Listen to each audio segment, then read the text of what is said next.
బుచ్చిరెడ్డిపాలెం నగర పంచాయతీ రామచంద్రపురం ప్రాథమికోన్నత పాఠశాలలో దాత చిన్నరెడ్డి అయ్యప్ప చరణ్ సహకారంతో టీడీపీ నేత దొడ్ల కోదండరామిరెడ్డి ఆధ్వర్యంలో విద్యార్థులకు విద్యా సామాగ్రి పంపిణీ కార్యక్రమం జరిగింది. ఈ కార్యక్రమానికి tahsildar Ambati Venkateswarlu, MEO Venkataratnam, councillor Sridevi, TDP 20వ వార్డు ఇన్ఛార్జి సునీల్ పాల్గొని విద్యార్థులకు కిట్లను పంపిణీ చేశారు. ఈ సందర్భంగా తహసీల్దార్ అంబటి వెంకటేశ్వర్లు మాట్లాడుతూ ప్రతి ఒక్కరూ చదువుకోవడం ద్వారా సమాజంలో గౌరవం, ఆత్మవిశ్వాసం ఏర్పడతాయన్నారు. కలాం, అంబేద్కర్, పూలే వంటి మహనీయులను స్ఫూర్తిగా తీసుకుని ఉన్నత స్థాయికి ఎదగాలని కోరారు. గత 5 సంవత్సరాలుగా రామచంద్రపురం ప్రాథమికోన్నత పాఠశాలలో విద్యా సామాగ్రిని పంపిణీ చేయడంతో పాటు వైద్యశాలకు, వసతి గృహాల సౌకర్యాలకు దాత దొడ్ల కోదండరామిరెడ్డి, తిరుపతికి చెందిన సాఫ్ట్వేర్ ఇంజనీర్ చరణ్ రెడ్డిలను ప్రత్యేకంగా అభినందించారు. అనంతరం దాత దొడ్ల కోదండరామిరెడ్డి మాట్లాడుతూ ప్రభుత్వం అమలు చేస్తున్న సర్వేపల్లి రాధాకృష్ణన్ విద్యార్థి మిత్ర, తల్లికి వందనం, డొక్కా సీతమ్మ మధ్యాహ్న భోజనం పథకాలను విద్యార్థులు సద్వినియోగం చేసుకోవాలన్నారు. విద్యార్థులు ప్రతిరోజు పాఠశాలకు వచ్చి విద్యపై దృష్టి సారించాలన్నారు. దాత దొడ్ల కోదండరామిరెడ్డిని, తహసీల్దార్ వెంకటేశ్వర్లను, ఎంఈఓ వెంకటరత్నం, పాఠశాల ఉపాధ్యాయులు ఘనంగా సత్కరించారు. గత 27 సంవత్సరాలుగా తాను పనిచేస్తున్న పాఠశాలలో విద్యార్థులకు విద్యా సామాగ్రిని పంపిణీ చేయిస్తున్న ఉపాధ్యాయులు, సామాజికవేత్త గండికోట సుధీర్ కుమార్ ను ప్రత్యేకంగా అభినందించారు. ఈ కార్యక్రమంలో పాఠశాల ప్రధానోపాధ్యాయులు పి వేదవతి, పి నిర్మల, జిల్లా రిసోర్స్ గ్రూప్ సభ్యులు గండికోట సుధీర్ కుమార్, ఉపాధ్యాయులు అరుణకుమారి, మున్వర్ అహ్మద్, బ్రహ్మారెడ్డి, రసూల్, అహ్మదున్నిసా బేగం, సుమన్ పాల్గొన్నారు. ఈ స్థాయిలో అంటే ఇంత చిన్న వయసులో పిల్లల్ని మనం ఎంకరేజ్ చేస్తే రేపు వాళ్ళు ఎలాంటి అంటే మేము చదువుకునే రోజుల్లో కూడా ఇలాగే మేము కింద కూర్చొని ఉంటే పైన ఇలానే వచ్చి చాలా మంది గొప్ప వ్యక్తులు మాట్లాడి వాళ్ళ యొక్క మాటలను మేము స్ఫూర్తిగా తీసుకుని ఈ రోజు మేము ఈ స్థాయికి ఇక్కడికి రాగలిగాము. అందుకని స్కూల్స్ లో ఏదైనా ప్రోగ్రామ్ ఉంటే మాక్సిమం నాకున్న టైంలో నేను రావడానికి ప్రయత్నిస్తూ ఉంటాను. సాయంత్రం సార్ వాళ్ళు చెప్పినప్పుడు తప్పకుండా వస్తాను సార్ అని చెప్పాను. నిజంగా అసలు ఇలాంటి కార్యక్రమాలు ఏర్పాటు చేయడం, అది కూడా ఒక గిరిజన కాలనీని ఎన్నుకొని అక్కడ ఉన్న పేద విద్యార్థులకి ఈ విధంగా ప్రతి సంవత్సరం బుక్స్ కానీ, పలకలు కానీ, అదేవిధంగా రైటింగ్ ప్యాడ్స్ కానీ, అదేవిధంగా వాళ్ళకి సంబంధించిన నోట్ బుక్స్ కానీ అందజేయడం నిజంగా మనందరం కూడా దొడ్ల కోదండరామిరెడ్డి గాని, వాళ్ళ యొక్క మేనలుడైన చరణ్ రెడ్డి గారిని మనమందరూ కూడా ఒక్కసారి ఒక చప్పట్లతో, కరతాళ ధ్వనులతో వారికి మరొకసారి మన యొక్క ఆనందాన్ని వ్యక్తపరచాలి.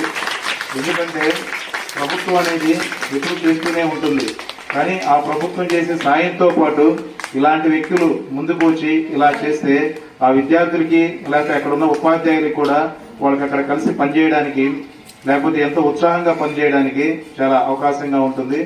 అదేవిధంగా ప్రతి మనిషికి చదువు అనేది చాలా ఇంపార్టెంట్. ఎందుకంటే మనము ఏమి చేయాలనుకున్నా కానీ నువ్వు నిజంగా కానీ ఒక చదువు అనేది సరస్వతీదేవి అనేది నువ్వు ఎక్కడికి ఎదగాలనుకున్నా కానీ చదువు కానీ బాగా కష్టపడి దాన్ని చదువుకుంటే నీకు పేరు ప్రఖ్యాతులు కానీ తర్వాత నీకు సంపద కానీ అన్నీ కూడా ఆటోమేటిక్గా అవే వస్తాయి అన్నమాట.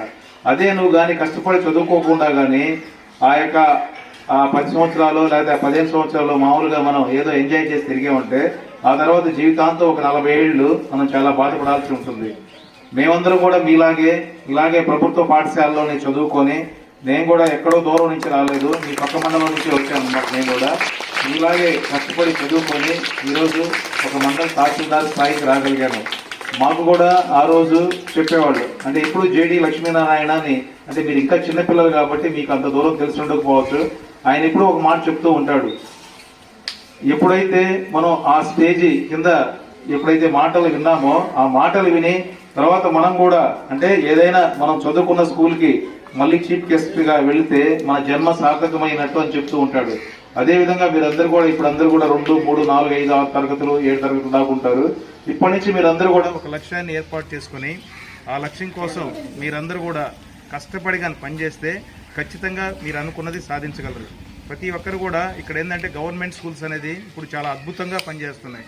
మీకు అన్నీ కూడా వాళ్ళు మీకు కావాల్సిన పుస్తకాలు కానీ, యూనిఫామ్ కానీ, స్కూల్ బెల్ట్ కానీ, అదేవిధంగా షూస్ కానీ అన్నీ మీకు సమకూరుస్తున్నారు. అదేవిధంగా అత్యంత క్వాలిఫైడ్ టీచర్స్, ఎందుకంటే వాళ్ళందరూ కూడా బీఈడీ చదువుకొని అక్కడి నుంచి డిఎస్సి ద్వారా సెలెక్ట్ అయ్యి, ఎందుకంటే డిఎస్సిలో సెలెక్ట్ అవ్వడం అంటే అంత మామూలు ఆషామాషి విషయం కాదనమాట.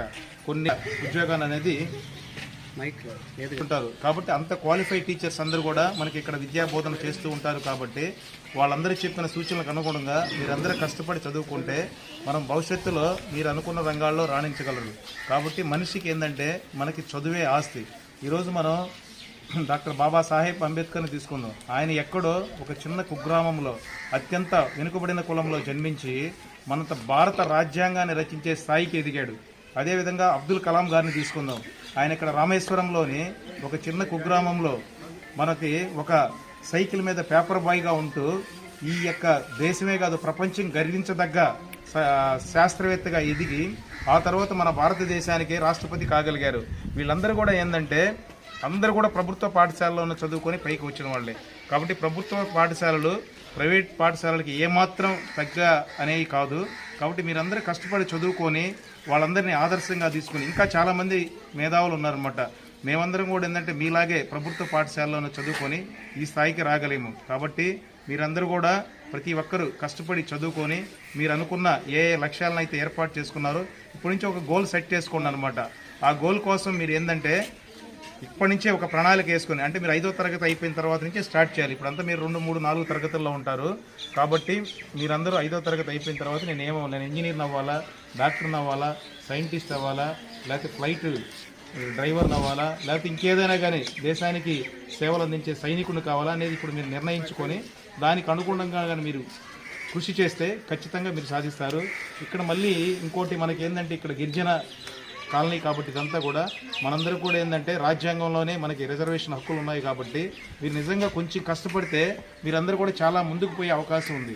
మా మిత్రులు కూడా చాలామంది మీలాగా ఇట్లానే చూసి ఇలానే చదువుకొని అందరూ కూడా చాలామంది గొప్ప గొప్ప స్థానాల్లో ఉన్నారు. కాబట్టి మీరందరూ కష్టపడి చదువుకొని మీ అందరికీ నిజంగా ఇలాంటి దాతలు ఉండడం ఈ రోజుల్లో కూడా చాలా అదృష్టం అనమాట. ఇప్పుడు ఏంటంటే ఎవరి టైం వాళ్ళకి బిజీ షెడ్యూల్లో ఏంటంటే ఎక్కువగా ఏంటంటే ఆ యొక్క డబ్బు వ్యామోహం మీద డబ్బు సంపాదించాలనే ఆశతోనే ఉన్నారు. కానీ ఈ విధంగా దాతృత్వ కార్యక్రమాలు చేసేవాళ్ళు చాలా తక్కువ మంది ఉన్నారు. నిజంగా ఇలాంటి కోదండరామిరెడ్డి గారి ఇలాంటి వాళ్ళని చాలా అభినందించాలి. ఎందుకంటే నేను మొన్న ఒక బుచ్చిరెడ్డిపాలెంలో ఒక సోషల్ వెల్ఫేర్ హాస్టల్కి వెళ్ళాను. హాస్టల్కి వెళ్ళిన తర్వాత అక్కడ పాపం అందరూ కూడా వాళ్ళంతా ఎక్కువ మత్స్యకార పిల్లలు ఉన్నారు. అక్కడ మన ఈ తీర ప్రాంతం నుంచి వచ్చారు. అక్కడ నుంచి వచ్చిన తర్వాత అక్కడ మేము చూసిన తర్వాత వాళ్ళ మెయిన్ కంప్లైంట్ ఏంటంటే పాపం వాళ్ళకి మోటారు రావడానికి అదే నీళ్లు రావడానికి మోటార్ సరిగా పనిచేయలేదని చెప్పారు. వెంటనే ఆయన హాస్టల్ వార్డుని అడిగిన తర్వాత సరే నాకున్న దాంట్లో నేను ఎంత వద్దని అడిగితే ఒక 5,000 రూపాయలు ఎంత వద్దని చెప్తే నేను ఒక 3,000 రూపాయలు అక్కడ ఆ రోజు ఇచ్చాను. ఆ తర్వాత మన కోదండరామిరెడ్డి గారు హాస్టల్కి సంబంధించిన లైట్లు లేవంటే పెద్ద పెద్ద డోమ్ లైట్లు, తర్వాత ఆ మోటార్ రిపేర్ చేయడానికి మిగతా అమౌంట్, అదేవిధంగా ఇంకా ఏదో ఆ స్కూల్కి సంబంధించి కొన్ని బెంచీలు, ఆ కిటికీలు ఏదో కొన్ని పోయేసి వాళ్ళందరూ పిల్లలకు పాపం దోమలు వచ్చేదానికి అవకాశం ఉంది.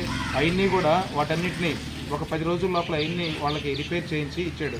నిజంగా ఇలాంటి మనుషులు ఇంకా కూడా ఉండడం అనేది మనందరం చేసుకున్న ఒక పుణ్యం అన్నమాట.